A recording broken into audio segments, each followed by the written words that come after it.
कि परमात्मा अपने उस किरदार को चुनता है जो नेतृत्व करेगा, तो उसके अंदर नेतृत्व की वो क्षमता भी तो हो, उसका कैरेक्टर भी तो हो। हमें कुछ गलत माइंडसेट से बाहर निकलना पड़ेगा। ये मेरा वाला, ये तुम्हारा वाला, इन चीजों को छोड़ करके चलना पड़ेगा। स्वामी जी, मैं चाहता हूं कि आप हमारे देश के प्रधानमंत्री यानी कि नरेंद्र भाई मोदी जी के बारे में कुछ बताइए। सबसे पहले नमस्कार, नमो नारायण। क्योंकि प्रश्न जो है, कई लोगों को लगता है कि ये हम राजनीति की तरफ बढ़ रहे हैं, इसलिए मैंने हमेशा जिज्ञासा को उस प्रश्न को टाला है कि क्या मोदी जी के विषय में मैं कुछ कह सकता हूं, चूंकि मोदी जी वलसाड़ से, गुजरात से ही हैं और ये यहाँ के प्रचारक रहे थे। लेकिन कभी भी इस बात को हम मिक्सअप नहीं करते हैं। रीजन ये है कि इस देश की सत्ता पर जो भी ऊपर बैठता है, ये सनातन भूमि है और बिना परमात्मा की इच्छा के अगर कहते हैं कि पत्ता भी नहीं हिलता, तो इतनी बड़ी सत्ता पे भी उसकी कोई ना कोई इच्छा होगी। मित्रों, मैं कुछ आप लोगों से अभी जो आज विषय पर बात कर रहा हूँ वो थोड़ा आपको अजीब भी लग सकता है, लेकिन मेरी बात को आप काउंटर चेक जरूर करिएगा कि यूट्यूब और गूगल पर जब आप देखेंगे, मोदी जी के जितने प्रशंसक भारत में हैं, उनसे कई गुना मोदी के विरोधी विदेशों में बसते हैं। और कई वीडियो तो ऐसे हैं कि मक्का मदीना के अंदर उनके बुरे होने के लिए दुआएं मांगी जाती हैं और ऐसी ऐसी दुआएं मांगी जाती हैं कि आप अगर सर पीट लेंगे कि मोदी के ऊपर से टायर निकले, ट्रकें निकले, कीचड़ हो, गोबर पड़े, इस तरह की दुआएं मांगी जाती है रीतसर। और ये हिंदुस्तान को छोड़कर बाकी अन्य दूसरे विधर्मी देशों में तो बहुत होती है। तो अगर ये मैंने जैसे वीडियो बनाया है कि निजुम होता है या दूसरी विद्याएं होती हैं, जादू होता है, तो फिर मोदी जी के ऊपर उसका असर क्यों नहीं होता है? ये बहुत प्रश्न हमें पूछा जाता है। तो एक बात, जिसकी विराट की इच्छा के अनुसार हम जीवन व्यापन करते हैं, तो विराट की इच्छा सर्वोपरि है। वो कहते हैं ना, मुद्दई लाख चाहे तो कब क्या होता है, वही होता है जो मंजूर खुदा होता है। मैं जिन दिनों अभी पिछले वर्ष गुवाहाटी में कामाख्या जी में प्रवास कर रहा था, तो मुझे ऐसे कुछ संतों के साथ मिलने का सौभाग्य मिला जो पिछले 2002 से मोदी जी के लिए बगलामुखी जी का यज्ञ कर रहे हैं। और कोई वो संख्या एक आध नहीं है। मैं आपको इस समय कुछ कारणों से वो लोकेशन और इसलिए नहीं बता रहा हूं कि यज्ञ में हमेशा से जो पलित आत्माएं होती हैं, शैतान होते हैं, वो विघ्न डालते हैं। हमारे शास्त्रों में भी है ना, हड्डियां डाल देते हैं। तो विधर्मी उस यज्ञों को डिस्टर्ब करने के लिए प्रयास करेंगे। लेकिन मैं इतना कह सकता हूं कि कामाख्या की उस पावन भूमि पर मोदी जी के लिए कई संत बगलामुखी जी का सतत यज्ञ कर रहे हैं। फिर पिछले दिनों जब मैं गिरनार में था, तो मुझे वहां गिरनार में भी प्रेरणा से बाबा जी के उन संतों से मिलने का सौभाग्य मिला जो मोदी जी के लिए वहां पर भी यज्ञ कर रहे थे। योगी जी तो योगी जी हैं, उनकी तो परंपरा है, मतलब नाथ संप्रदाय की परंपरा बड़ी ऊंची परंपरा है। लेकिन चूंकि हम बात कर रहे हैं आज नरेंद्र भाई मोदी जी की, तो आप सबको पता भी होगा कि वो संघ के कभी के जमाने में प्रचारक रहे थे और वो प्रचारक के कार्य से वलसाड़ भी थे और वलसाड़ काफी समय वो रहे। धर्मपुर कपराड़ा में उन्होंने बहुत काम किया हुआ है। आप जो मोदी जी को आज देख रहे हो, वो उस समय के मोदी जी बिल्कुल अलग थे और आज भी कुछ लोग जीवित हैं, कुछ क्या बहुत कुछ वलसाड़ में आपको मिल जाएंगे जो कहेंगे कि मोदी जी उनके बाहर बैठ करके रोटी और सब्जी खाते थे। ये मैं बिल्कुल गंभीरता पूर्वक आपको बात बता रहा हूँ। वलसाड़ शहर के अंदर आप आइए और कहिए कि मोदी जी को जानने वाले आरएसएस के हमें पुराने लोग दिखाइए। आज भी अनिल भाई पारिक करके आपको मिलेंगे जो आपको कहानियां ये बताएंगे। हिंदवानी जी अभी शांत हुए हैं, वो बताते थे। और मेरा सौभाग्य रहा कि इन दिव्य मूर्तियों से मैं तो कई वर्षों 20-25 साल से साथ में हूँ, काम किया है। मोदी जी के विषय में उनके जो नजदीकी मित्र थे उनसे भी मेरा संपर्क रहा।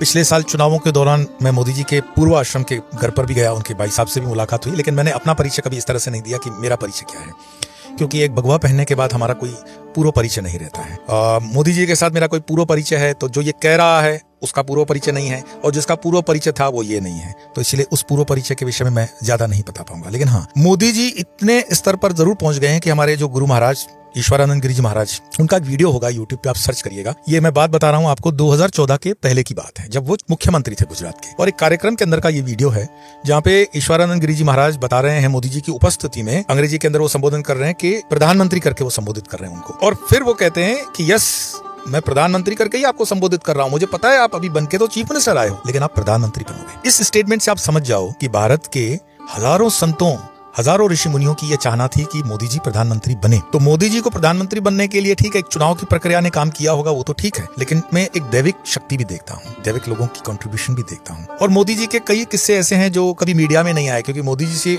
मीडिया इतनी अभिभूत है कि वो सारा समय मोदी जी के पास रहती है। लेकिन मोदी जी से जुड़े हुए ऐसे अनंत लोग हैं जिनके पास उनके कई किस्से हैं। मैं अपने गुरु आश्रम से आपको ये कुछ चीजें बता सकता हूँ। जैसे उन दोनों हमारे गुरु महाराज बुद्धेशानंद जी महाराज रामकृष्ण मिशन के 12वें अध्यक्ष हैं, वो गुजरात में थे और गुजरात में शायद राजकोट आश्रम के वो अध्यक्ष थे, शायद नहीं, पक्का। और फिर ऐसा समय आता है कि बुद्धेशानंद जी को प्रमोशन मिल जाता है कि आप अपनी जवाबदारी बेलूर मठ में आगे बढ़ाइए, और उनकी जगह पे आत्मस्थानंद जी महाराज आएंगे।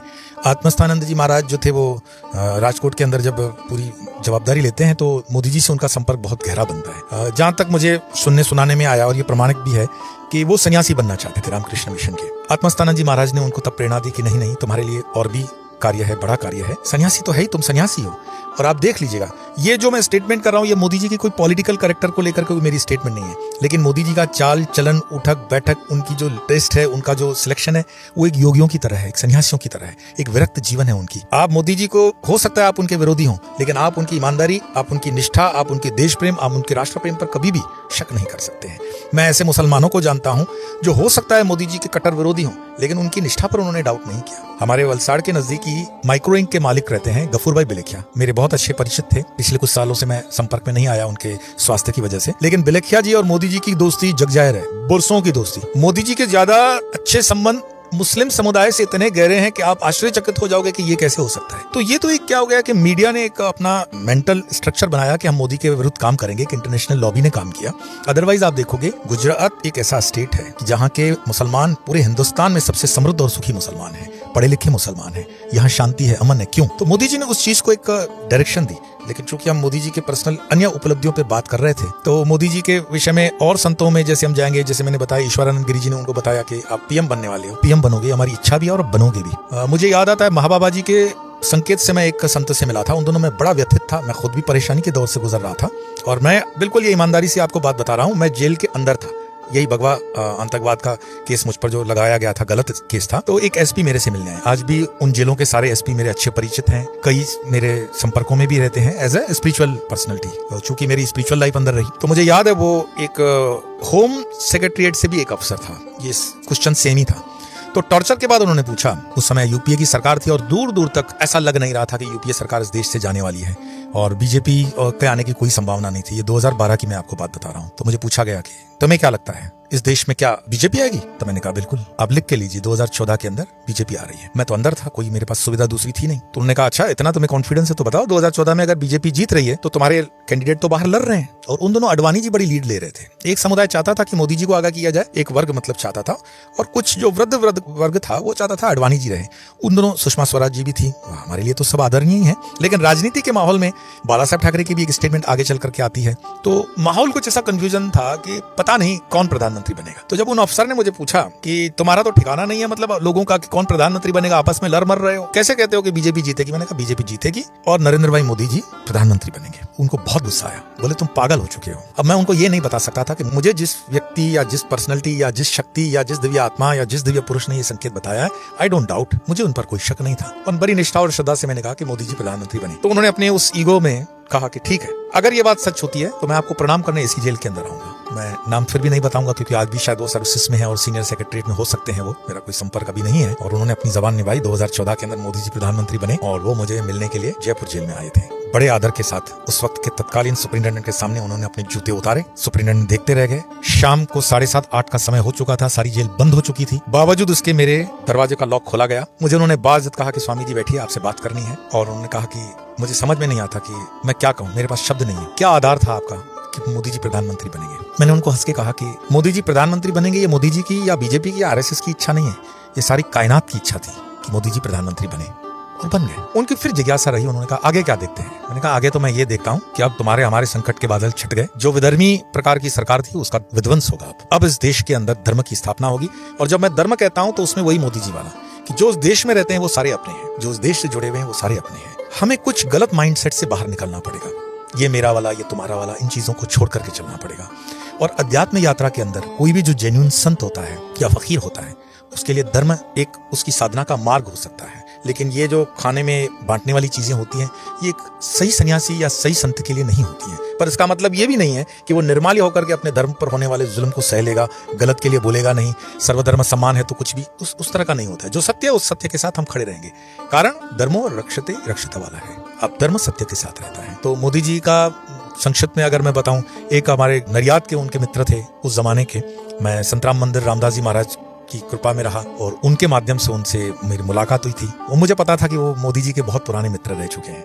अब तो वो शरीर में नहीं है। गाड़ी उनकी सरनेम थी, वकील भी थे वो पेशे से। मैं उनके घर रुक चुका हूँ 2 रातें। अच्छा पुराना हवेली वाला मकान था उनका संतराम मंदिर के आस विस्तार में। तो मैंने कहा मोदी जी के उन संस्मरण को हमारे साथ शेयर करिए कुछ। उन दोनों जिन दोनों मोदी जी कुछ विशेष नहीं थे, तो बोले उनका सेंस ऑफ ह्यूमर, उनके शब्द का चयन, उनकी स्पॉन्टेनियस जो एक कला है, मतलब वाणी से लेकर के, वर्तन से लेकर के, विचार से लेकर के, उनके वैराग्य से लेकर के, आप शब्द बताते जाइए और एक एक शब्द उनके जीवन में उतरता है।